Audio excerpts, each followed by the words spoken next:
All you can do is do your best. All you can be is be your best. No, that's not what I wanted to say. Just do, you know what, Fred? Do your best.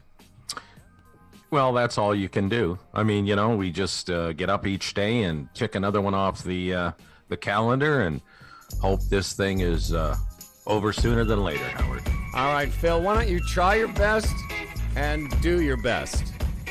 All right, the following episode of Humble and Fred Radio is brought to you by FYI Music News, The Retirement Sherpa, Gig Sky, The Chambers Plan, Palma Pasta, CDN Technologies, and our newest sponsor, Sticker U, where you can get your stickers on Queen Street or order anywhere in the world. If you'd like to talk to Humble and Fred, email humbleandfred at humbleandfredradio.com. And now, from the worldwide headquarters of the Humble and Fred Show, here are Humble and Fred. Yeah, that's pretty good. Yeah. What's that, Fred? Thank you, Phil. If you want to talk to Humble and Fred, email Humble and Fred. Yeah, we could use the phone, but then I would have to, I don't know, tell you what they're saying. Another thing we could do, I thought, but it might create some havoc. We could put out the Zoom URL. No. No. That might be dangerous. We'd have them lined up. I mean, it's hard enough. I mean, we could you know what we could do? Here's what we can do. We'll do a contest. And we'll give out the Zoom URL to a couple lucky Humble and Fred listeners, maybe once or twice a week, and you can hang in during the show, guest Humble, guest Fred, guest Phil.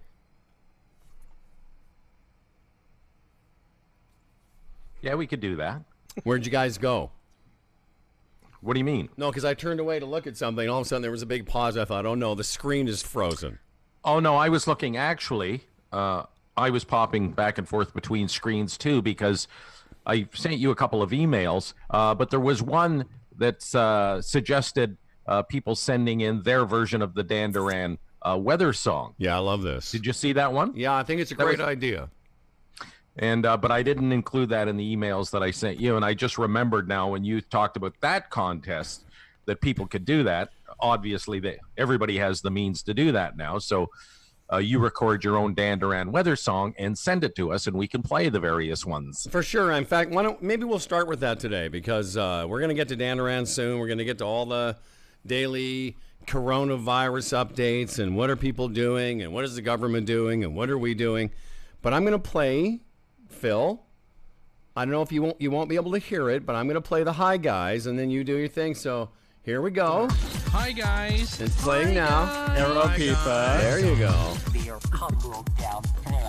That email Fred's talking about comes to us. By the way, it's a Humble and Fred show. Hi, everyone. Welcome to the radio. We're on the radio. We're on the internet. Blah, blah, blah. This says, hey, Doc, Fred, and Phil. That would be us. Keep up the great work on the podcast. Thank you for leading the media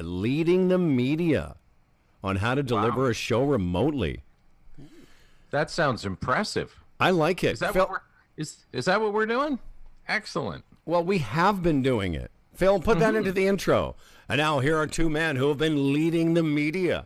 Brian from the Wick says, I had a thought. Since you're unable to sing the Dan Duran weather song, although Phil has found one of our favorite versions, with people being isolated, this would give them something to do. So what we're asking on behalf of Brian's idea is that everyone who can record on their phone, you do your version of the Dan Duran weather song with whoever you're, in your isolation pod, and then we'll play it. It will be a fun little, bit that we can do during the day.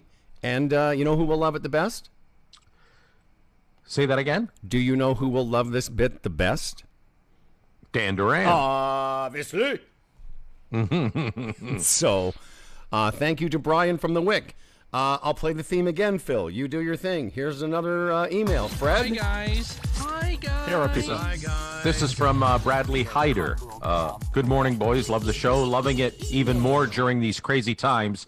I'm a Canadian expat based in Seoul, and your show is my essential service, as it keeps me informed of Canadian news and keeps me up on the latest poo, pee, and fart jokes.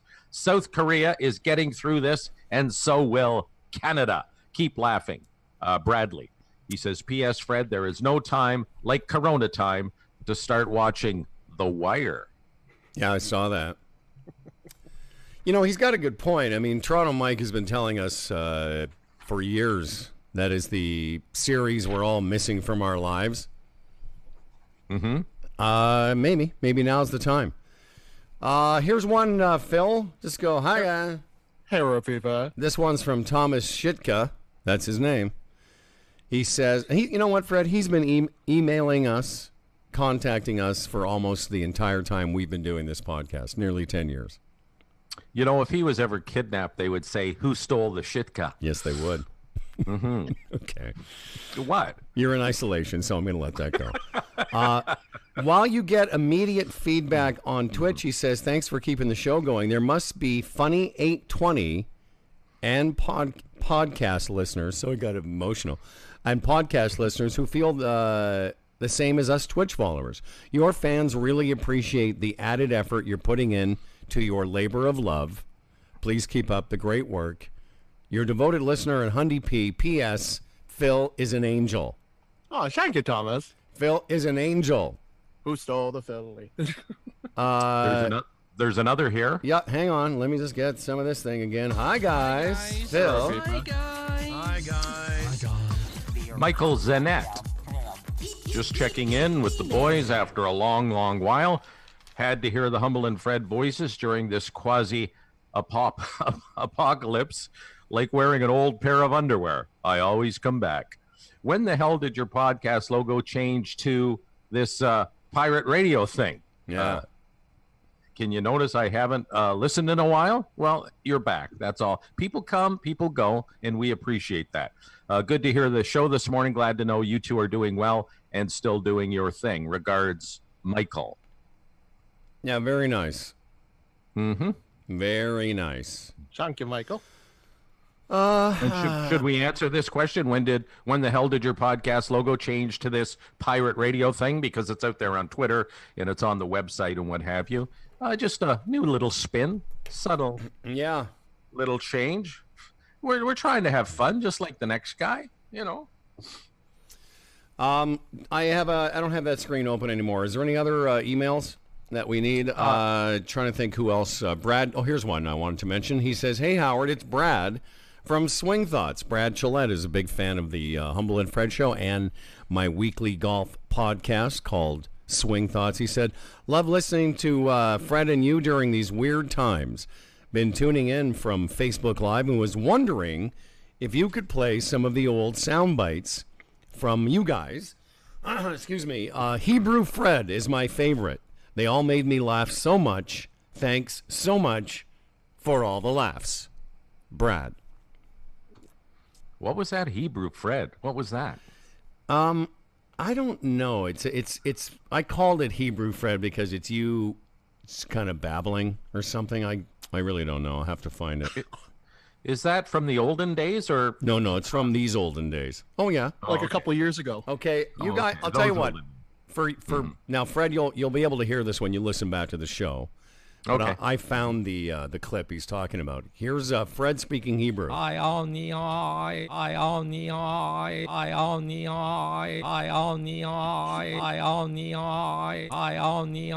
Yeah, that's what he thinks is hilarious. Did you guys hear any of that? Yep. How did you hear that, Phil? Well, because I just It's put my feedback from the headphones. I just took my headphones and played it through the mic. Oh, okay. Anyway, Right on. Oh, But, that's a gem. oh, That's a gem. my favorite part of that email though is the last sentence. They all made me laugh so much. Thanks so much for all the laughs. Thank you, Brad. Thanks for checking in. Here's a couple things because we got Dan Duran coming up. I don't know if we have enough time to get into all of this, and we'll leave Trump for later because we have a friend of Fred's who lives. Where does John live? Annapolis, just outside of Washington. I believe he works in D.C., but he's working out of his home now in Annapolis. So we'll talk Trump when we get to him. But I thought I had forgot this email I sent to myself about all the scams that have popped up. Have you guys heard some of these? I don't know. You have to tell us first. So these were, I just found this somewhere in the last couple of days. Here's what people are doing. There's obviously the classic charity scams where people are trying to raise money for a charity during this time.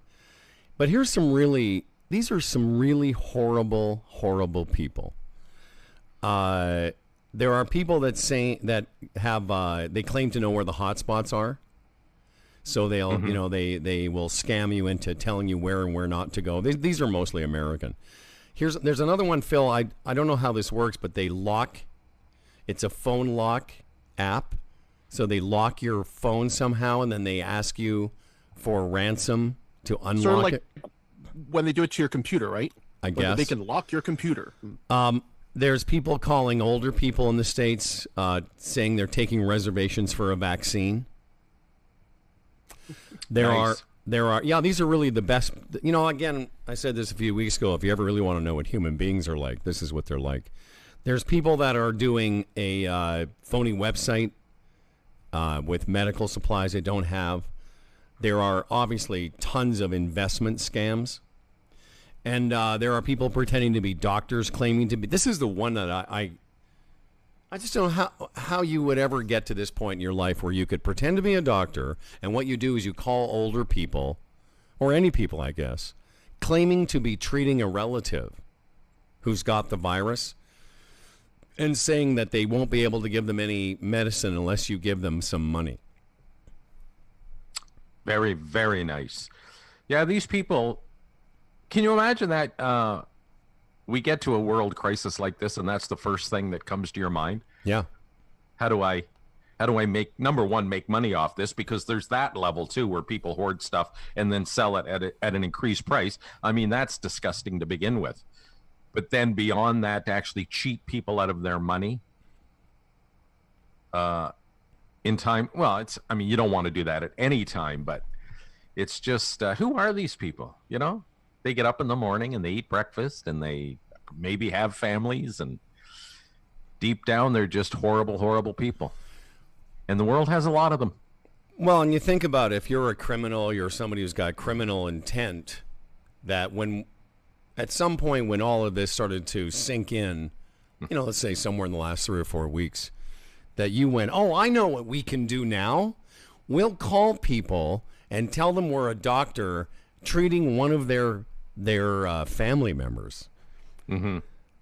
Like, listen, we all like to cut corners if we can, but I thought I'd point that out. There are some other things I saw in the States. I don't know if you saw this. Some people in the States somewhere were putting up Christmas lights and decorations. They were what? Putting up in their neighborhoods. They were putting up Christmas lights and decorations. They were calling this Lights for Life. It's like somewhere in small town America, this is how they're fighting the virus, by putting up Christmas lights. Well, that's sort of harmless. Oh, no, and I'm not saying it's in the same sentence as the scams. Oh, well, of course not. But does this annoy you on some level? Yeah, it does. Why?